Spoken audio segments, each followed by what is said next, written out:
আল্লাহ বললেন আমার অনেক সুন্দর সুন্দর নাম আছে, অনেকগুলো গুণবাচক সুন্দরতম নাম আছে। তোমরা এই নামগুলো ধরে আমি আল্লাহরে ডাকো, আর যারা আমি আল্লাহর নামের বিকৃতি ঘটায় তাদেরকে তোমরা বর্জন করো।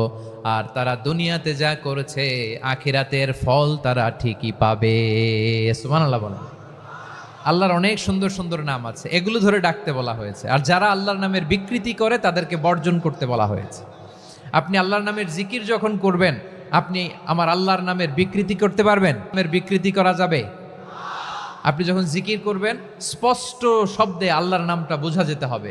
সুবহানাল্লাহ, ওয়ালহামদুলিল্লাহ, লা ইলাহা ইল্লাল্লাহ, আল্লাহু আকবার। একসাথে মিলিয়ে করেন অথবা আলাদা আলাদা করেন, অথবা শুধু আল্লাহ আল্লাহ এই নামের জিকিরও যদি করেন স্পষ্ট বোঝা যাইতে হবে। আল্লাহর নামের বিকৃতি করা যাবে